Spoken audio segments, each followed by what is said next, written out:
Hey, what's up? Welcome back to the channel. Today I'll be reacting to Logan Paul's response. If you didn't know, he got into a lot of trouble with YouTube. They took his vlog down and all because he pretty much recorded a dead person that was hanging in a tree in Japan, and it's in the suicide forest. So I will show you what happened right now. You may not know that your kids are watching this guy, but with a huge impressionable audience. This year, he was ranked by Forbes magazine as one of the top entertainment influencers in the world. Major companies pay him considerable amounts of money to post eye-catching videos, but even he says his latest content was his biggest mistake. Morning, Logan Paul is in some hot water after he posted a video allegedly showing the body of a person who recently committed suicide. The video viewed over 6 million times in just 24 hours. It was part of a series Paul was posting from Japan. He visited an area on the slopes of Mount Fuji known as the Suicide Forest, then posted the video with the title, "We found a dead body in the Japanese suicide forest."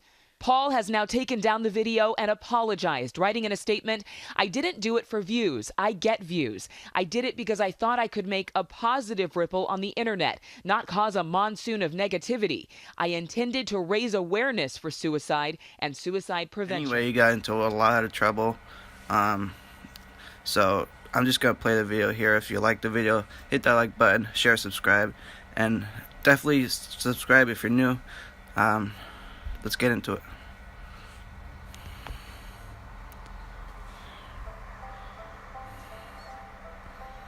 For 40 minutes, crying like a baby.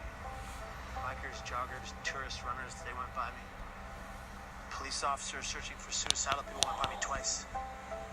I'm standing at the ledge, leaning over the rail with tears flowing down to the waters.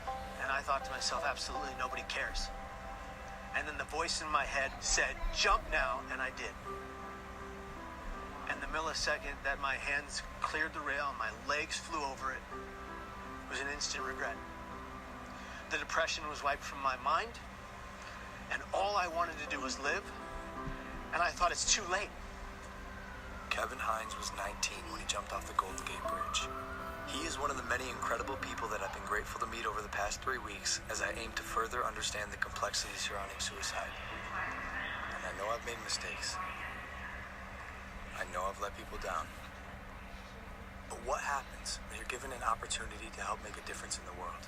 The backlash against the social media star, very popular guy called Logan Paul, is in some hot water. He's a complete and utter insensitive idiot. Taking a break from daily vlogging.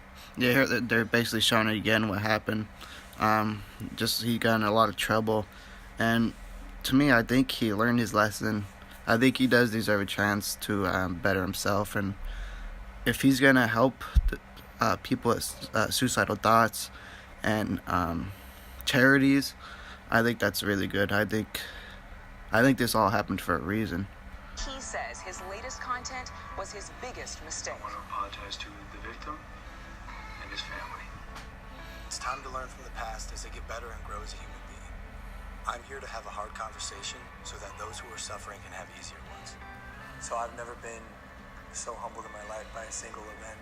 Were you kind of shocked by it? I was shocked to discover just how big this is. You've never known anybody that killed themselves? No one. And that was part of the problem. It's just my ignorance on the subject. But I don't understand how he doesn't know anyone that committed suicide. Everyone knows someone that committed suicide. I had a coworker commit suicide.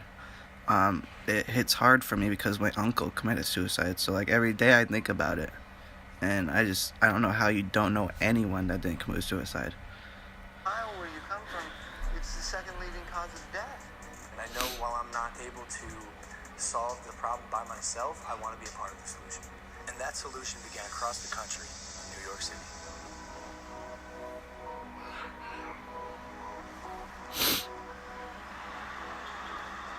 We sat down with Dr. John Draper, director of the National Suicide Prevention Lifeline. We have to change the conversation publicly from just focusing on suicide and how something bad is happening and say, well, what do we do about it? Help people understand that the first thing they need to do is reach out and talk to somebody when they're feeling in despair, because you're not alone with it anymore. They've done studies with people who are experiencing any kind of pain, including hanging off a cliff. You can hold on a lot longer if somebody is right there with you. It's true.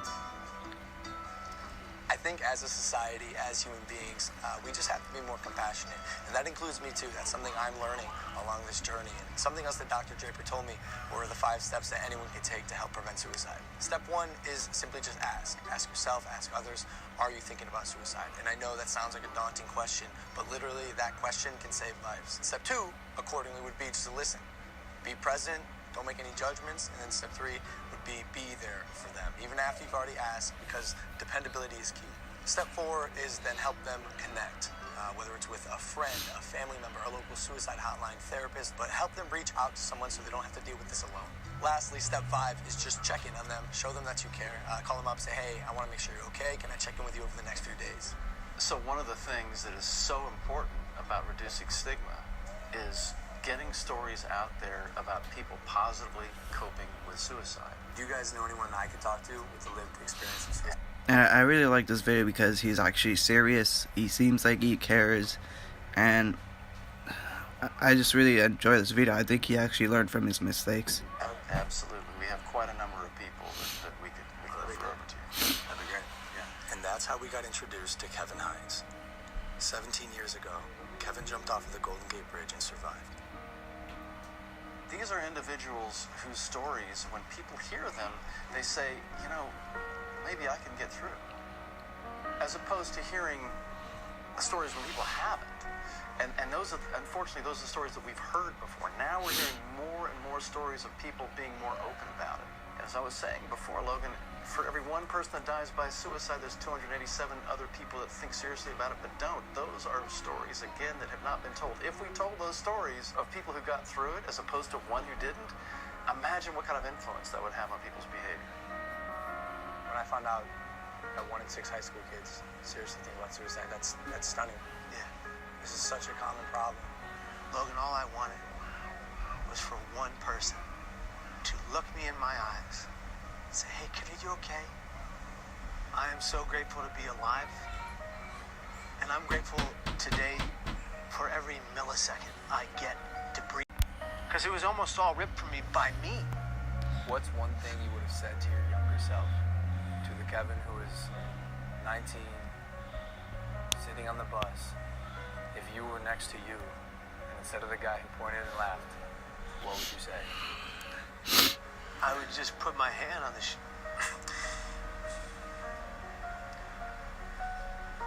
I would just put my hand on my shoulder, and I would just say, I'm here for you. I got you.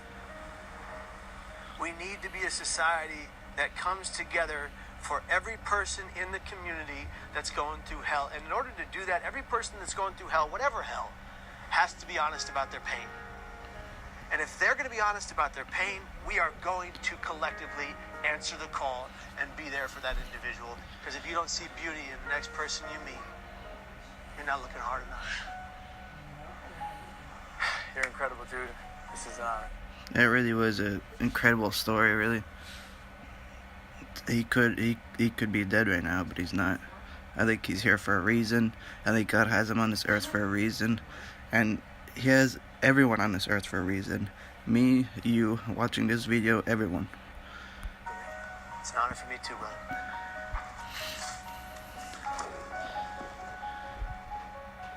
From this point on, I want to make an effort to contribute and immerse myself in the conversation, so I'm pledging to donate $1 million to various suicide prevention organizations, with the first $250,000 going immediately to the National Suicide Prevention Lifeline so they can increase their capacity to help those in need. For anyone watching, I want you to know you are not alone, and most of the time, crisis passes. So if you or anyone you know feels alone or trapped, I encourage anyone to call or even text the suicide or crisis hotline. Both of those numbers are below, and although this is a tough conversation, it's important because things can and will get better. It's time to start a new chapter in my life as I continue to educate both myself and others on suicide. I'm humbled and thankful to say, this is just the beginning.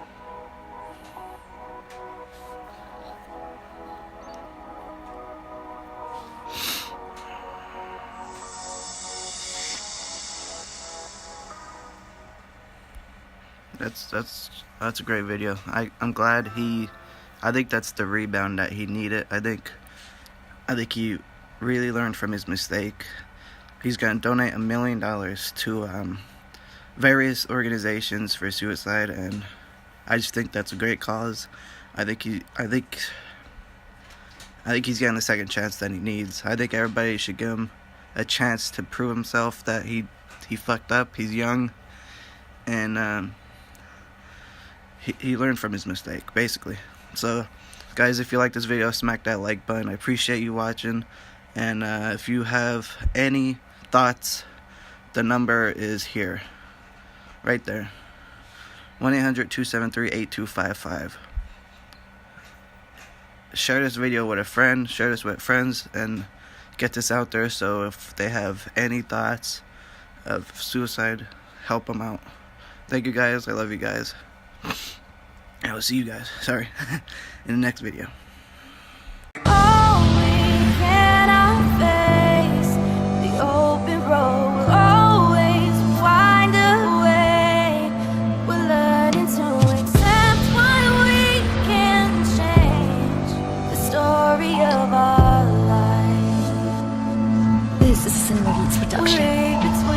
Let me take you back to 2006, when me and my family were taking a trip. We were going to the beach, it was almost in reach, and then we got the call that shocked us all. We pulled over to the side of the road. When I heard the news, my hands went cold. My mom was on the phone yelling, no, no, no, this can't be happening, please tell me it's a joke. I never saw her cry so hard. She looked at me and said Uncle Joe was gone. I just looked back and had nothing to say. I knew from there it was going to be a bad day. My mom was far from being okay. She told my dad to turn around. From there we were homeward bound.